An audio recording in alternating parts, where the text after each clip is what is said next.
Hello friends, welcome to the TET possible presents the current affair show. आज की session हम लोग discuss करेंगे 16 जनवरी 2021 करंट अफेयर। आप लोग हमारे चैनल को सब्सक्राइब कर लीजिए और वीडियो को अंत तक देखिए, जिससे कि आपको बहुत ही महत्वपूर्ण फैक्ट्स जो आज बताए जाने वाले हैं वो आपको मिल सके। इसके अलावा आप नीचे दिए गए लिंक में, जो कि डिस्क्रिप्शन बॉक्स में दी हुई है, वहाँ से पीडीएफ डाउनलोड कर सकते हैं कल करंट अफेयर की रिवीजन के लिए। चलो आगे बढ़ते हैं। पहला क्वेश्चन, हाल ही में केंद्र सरकार ने किस प्रमुख केंद्रीय योजना का तीसरा चरण प्रारंभ किया है? डिजिटल इंडिया अभियान, प्रधानमंत्री आवास योजना, आत्मनिर्भर भारत योजना, प्रधानमंत्री कौशल विकास योजना। तो इसका सही जवाब है प्रधानमंत्री कौशल विकास योजना। क्या खास है इसमें? तो प्रधानमंत्री कौशल विकास योजना का तीसरा चरण कल 15 जनवरी को शुरू किया गया है। कहाँ, कितने जिलों में? तो भारत के 600 जिलों में से लॉन्च किया गया है। इसके अंतर्गत 8 लाख लोगों को प्रशिक्षित किया जाएगा। तो इस योजना की शुरुआत कब से हुई थी? इस योजना की शुरुआत हुई थी 15 जुलाई 2015 से। इसका नोडल मंत्रालय है कौशल विकास एवं उद्यमिता मंत्रालय, जबकि नोडल एजेंसी इसकी राष्ट्रीय कौशल विकास निगम है। वर्तमान में महेंद्रनाथ पांडे कौशल विकास एवं उद्यमिता मंत्री हैं।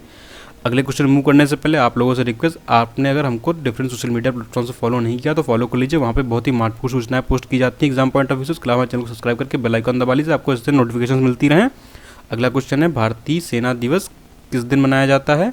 13 जनवरी, 14 जनवरी, 15 जनवरी, 16 जनवरी तो मनाया जाता है हर वर्ष 15 जनवरी को। क्या फैक्ट इसके बारे में? तो इस वर्ष 73वां भारतीय सेना दिवस मनाया जा रहा है, मतलब इंडियन आर्मी डे। ये क्यों मनाया जाता है हर वर्ष? क्योंकि 15 जनवरी 1949 को field marshal general KM. Cariappa ने जनरल फ्रांसिस बुचर से भारतीय सेना की कमान ली थी। इसका मतलब है कि फील्ड मार्शल के.एम. करियप्पा पहले भारतीय थे जो कि भारतीय सेना के अध्यक्ष रहे। यहाँ पे भारतीय सेना के बारे में कुछ खास बातें दी हुई हैं कि इसका गठन वर्ष 1776 में ईस्ट इंडिया कंपनी द्वारा कोलकाता में किया गया था। भारतीय सेना जो है दुनिया की टॉप 3 बड़ी सेनाओं में से एक है। भारतीय सेना के बारे में खास बात यह है कि दुनिया के सबसे ऊंचे स्थान पे, यानी कि सियाचिन ग्लेशियर सबसे ऊंचा ग्लेशियर, सबसे बड़ा ग्लेशियर है वहाँ पे, मतलब समुद्र तट से 5000 मीटर की ऊंचाई पे भी वहाँ पे क्या करती है, अपने युद्ध क्षेत्र में भारतीय क्षेत्र की रक्षा करती है। इसका सबसे बड़ा एक अभियान था ऑपरेशन राहत, जो कि इसने चलाया था वर्ष 2013 में उत्तराखंड में बादलों के फटने से आई बाढ़ के कारण। वर्तमान में भारत के 28वें सेनाध्यक्ष कौन है? तो जनरल मनोज मुकुंद नरवाने भारत के 28वें सेनाध्यक्ष हैं। चलिए अगला क्वेश्चन देखते हैं। अगला क्वेश्चन है, टॉम ट्रैफिक इंडेक्स के अनुसार 2020 में सबसे ज़्यादा ट्रैफिक वाला शहर कौन रहा? Delhi, Beijing, Moscow, Kathmandu. तो इसका सही जवाब है मॉस्को। मॉस्को सबसे ज़्यादा भीड़ भाड़ वाला शहर रहा इस दौरान। किस वर्ष? 2020 के दौरान। यहाँ पे मेंशन है टॉम ट्रैफिक इंडेक्स के अनुसार 2020 में मॉस्को दुनिया का सबसे भीड़ भाड़ वाला शहर रहा। इसके बाद दूसरे स्थान भारत की आर्थिक राजधानी मुंबई रहा। तो टॉम ट्रैफिक इंडेक्स ने 57 देशों में सर्वे किया और इस दौरान उसने 416 शहरों को इसमें अध्ययन में शामिल किया। तो शीर्ष 10 में भारत के 2 अन्य शहर भी हैं, जिनमें बेंगलुरु और नई दिल्ली शामिल हैं, जो कि 6ठे और 8वें स्थान पर है, जबकि भारत का शहर पूरे 16वें स्थान में रहा है लिस्ट में। चलिए अगला क्वेश्चन देखते हैं। अगला क्वेश्चन है, इबोला वैक्सीन का वैश्विक भंडार किस राष्ट्र में बनाया जा रहा है? Greenland, Germany, Switzerland, Italy. तो इसे बनाया जा रहा है स्विट्जरलैंड में। क्या खास है इसमें? स्विट्जरलैंड में इबोला टीकों का एक वैश्विक भंडार बनाया जा रहा है। कौन बनवा रहा है इसको? तो इसमें इन्वॉल्व है 4 प्रमुख अंतर्राष्ट्रीय स्वास्थ्य एवं मानवीय संगठन, जिनका नाम है WHO, UNICEF, doctors without border और international federation of red cross और रेड क्रॉस क्रिश्चियन सोसाइटी। ठीक है, क्यों किया जा रहा है? जिससे कि भविष्य में इबोला के प्रकोप को रोका जा सके। तो यहाँ पे मेन बात है इबोला। तो हम लोग इबोला के बारे में कुछ खास बातें जान लेते हैं जो कभी भी एग्जाम में पूछी जा सकती हैं। तो इबोला वायरस जो है, इसे क्या बोलते हैं हम लोग? इबोला विषाणु रोग, EBD बोलते हैं इस रोग को हम लोग इसको, या फिर हम लोग ये भी बोल सकते हैं इबोला हेमोराहेजिक बुखार, जो कि इबोला विषाणु के कारण होता है, जो कि बहुत ही संक्रामक किस्म का है। इस केस में क्या होता है कि बुखार आता है, गले में खराश आती है, शरीर में मांसपेशियों में दर्द होता है, सिर दर्द होता है, कई लोगों को उल्टी और मिचलन जैसी शिकायतें होती हैं। अंत में क्या होता है, लोगों के शरीर से खून बहना शुरू हो जाता है, नसें फटने लगती हैं लोगों की। ये कैसे फैलता है? तो ये संक्रमित जानवर या फ्रूट बैट, जो कि एक विशेष प्रकार का चमगादड़ होता है, उसके खून या उसके शरीर से किसी भी तरल जो भी निकल रहा होता है उसके संपर्क में आने से फैलता है। और अभी तक ऐसा नहीं पाया गया है कि ये हवा के कारण फैल रहा हो, है हवा में फैलता हो। तो इसके मुख्य कारण क्या है? इसका मुख्य कारण है संक्रमित जानवर या जो फ्रूट बैट है उसके संपर्क में आने पे ही ये फैलता है। ये काफ़ी संक्रामक किस्म का होता है। अगला क्वेश्चन देख लेते हैं। अगला क्वेश्चन है, भारत की गणतंत्र दिवस परेड 2021 में किस देश की सैन्य टुकड़ी भाग लेगी? फ्रांस, रूस, ब्रिटेन, बांग्लादेश। तो इसका सही जवाब है बांग्लादेश। बांग्लादेश के 120 सदस्यीय सशस्त्र बल जो है इस दौरान भाग लेगा। कब? 26 जनवरी 2021 को, जब भारत का गणतंत्र दिवस परेड होगा। तो ये तीसरी बार ऐसा हो रहा है जब किसी दूसरे देश की सेना या दूसरे देश का सैन्य दल हमारे यहाँ भाग ले रहा है। अभी 2 से 3 वर्ष पूर्व फ्रांस की सैन्य दल ने भी इस प्रकार का पार्टिसिपेशन किया था हमारे देश में। तो यहाँ पे खास बात है बांग्लादेश। तो बांग्लादेश की इसमें प्रधानमंत्री शेख हसीना है, वहाँ की राजधानी ढाका, जबकि वहाँ की मुद्रा बांग्लादेशी टका है। अगला क्वेश्चन देख लेते हैं इस क्रम में। अगला क्वेश्चन है, हाल ही में किस देश ने चीन की तेल company China national offshore oil company CNOOC को ब्लैकलिस्ट कर दिया? America, Bharat, Britain, Japan. तो इसको ब्लैकलिस्ट किया है अमेरिका ने। तो क्या खास है इसमें, अमेरिकी सरकार ने इसको ब्लैकलिस्ट क्यों किया है?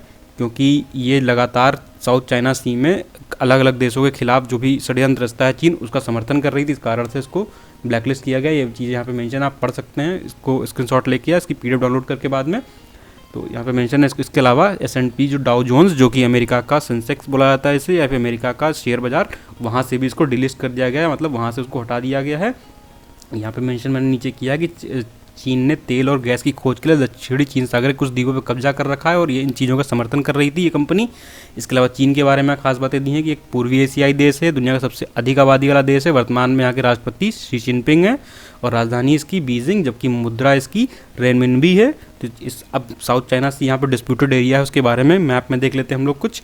ये देखिए, ये चाइना की सीमा से लगा हुआ नीचे का एरिया, इधर का पूरा जो नीचे का एरिया है इसको साउथ चाइना सी बोला जाता है, क्योंकि चाइना के साउथ में पड़ता है। चाइना इस क्षेत्र में जो भी आइलैंड पड़ते हैं उन पे अपना कब्जा दिखाता है, जैसे कि स्पार्टली आइलैंड, पार्सल आइलैंड और स्कॉबर्ग शोल। तो आप ये 3 नाम याद कर लीजिए, क्योंकि अक्सर परीक्षाओं में ये 3 नाम पूछे जाते हैं कि इनकी स्थिति विश्व के मैप में कहाँ पे है। तो स्पार्टली आइलैंड, पार्सल आइलैंड और स्कॉबर्ग शोल जो है ये साउथ चाइना सी में स्थित है। डिस्प्यूटेड एरिया, चाइना इन पर अपना कब्जा दिखाता है, जबकि चाइना के इकोनॉमिक जोन से काफ़ी दूर हैं। ठीक है, तो आगे बढ़ लेते हैं अगले क्वेश्चन की तरफ। अगला क्वेश्चन है, हाल ही में किस राज्य सरकारी स्कूलों की अंग्रेजी शिक्षकों के लिए TESOL कोर्स सर्टिफिकेट प्रोग्राम शुरू किया है? तो इसे शुरू किया है दिल्ली राज्य ने। देख लेते हैं क्या खास है इसमें। तो दिल्ली के बारे में कुछ खास बातें यहाँ दी हुई हैं। यहाँ के मुख्यमंत्री अरविंद केजरीवाल हैं, वहाँ के उपराज्यपाल अनिल बैजल, वहाँ का राज्य पशु नील गाय, राज्य पक्षी घरेलू गौरैया, राज्य पुष्प अल्फाल्फा। और वर्ष 1991 में 69वें संविधान संशोधन के द्वारा दिल्ली को विशेष राज्य का दर्जा दिया गया था और इसे राष्ट्रीय राजधानी क्षेत्र घोषित किया गया था। आप ये याद कर लीजिए, क्योंकि ये संविधान संशोधन कई बार पेपर में पूछा जा चुका है, वो आगे पूछे जाने की संभावना है स्टैटिक पोर्शन में। अगला क्वेश्चन देख लेते हैं, स्टार्टअप इंडिया की 5वीं वर्षगांठ पर सरकार द्वारा कौन सा अंतर्राष्ट्रीय सम्मेलन आयोजित किया जा रहा है? आरंभ, प्रारंभ, स्टार्टअप 21, स्टार्टअप हब इंडिया। तो ये आयोजन किया जा रहा है प्रारंभ नाम का अंतर्राष्ट्रीय आयोजन।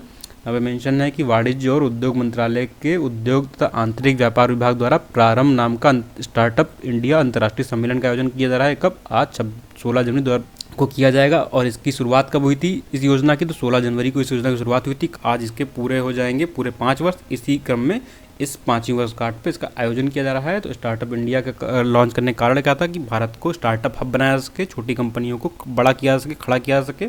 ठीक है, इसके साथ एक और योजना लॉन्च की गई थी स्टैंड अप इंडिया, जो भी इसी से जुड़ी हुई थी। आगे देख लेते हैं अगला क्वेश्चन। अगला क्वेश्चन है, 17 जनवरी को कौन सी अंतरिक्ष एजेंसी दुनिया का सबसे शक्तिशाली रॉकेट लॉन्च करेगी? इसरो, जाक्सा, ESA यानी कि यूरोपियन स्पेस एजेंसी या नासा? तो ये लॉन्च करेगी नासा। ठीक है, तो नासा के बारे में कुछ खास बातें यहाँ पे दी हुई हैं। क्या है इसमें कि 17 जनवरी 2021 को नासा दुनिया के सबसे शक्तिशाली रॉकेट लॉन्च करेगी। इसका नाम क्या है? स्पेस लॉन्च सिस्टम, SLS इसको शॉर्ट में बोल सकते हैं। इसका परीक्षण इसलिए किया जा रहा है क्योंकि इस रॉकेट के माध्यम से नासा की योजना है कि मानव को चंद्रमा में भेजना है।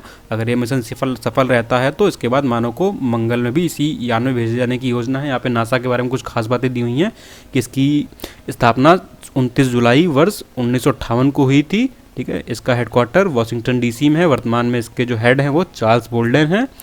चलिए अगले क्वेश्चन तरफ बढ़ते हैं। अगला क्वेश्चन है, हाल ही में working from home from invisibility to decent work report किस संस्था द्वारा जारी की गई है? IMF, ILO, world bank, WHO। तो ये जारी की गई है ILO, इंटरनेशनल लेबर ऑर्गेनाइजेशन के द्वारा।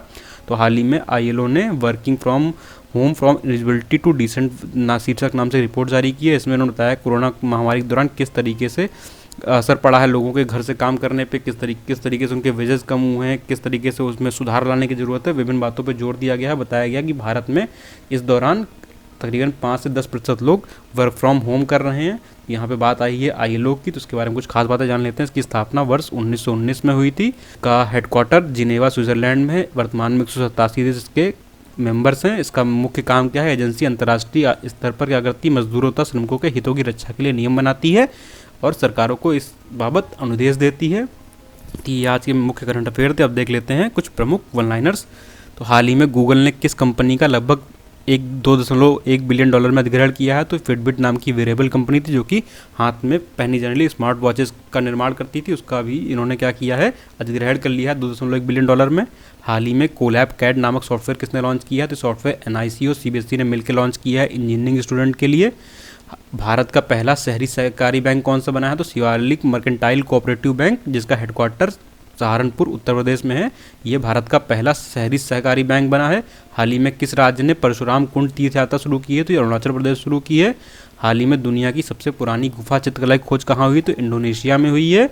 हाल ही में यूएस सहायता एजेंसी का प्रमुख किसे नामित किया गया है, तो ये नामित किया गया है सामंता पवार को। तो ये आज के प्रमुख करंट अफेयर और वन लाइनर्स थे। इसके अलावा हमारे फेसबुक पेज पे जा सकते हैं, जिसकी लिंक नीचे डिस्क्रिप्शन में दी गई। वहाँ पे डेली बेसिस पे अलग अलग चीज़ें पोस्ट की जाती हैं जो कि एग्जाम पॉइंट ऑफ व्यू से काफ़ी ज़्यादा इंपॉर्टेंट है। आपको हमारा कार्यक्रम कैसा लगा? अगर अच्छा लगा तो वीडियोज़ को लाइक कीजिए, हमें वीडियोज़ को ज़्यादा से ज़्यादा शेयर कीजिए, हमें चैनल को सब्सक्राइब करके बेल आइकन दबाइए।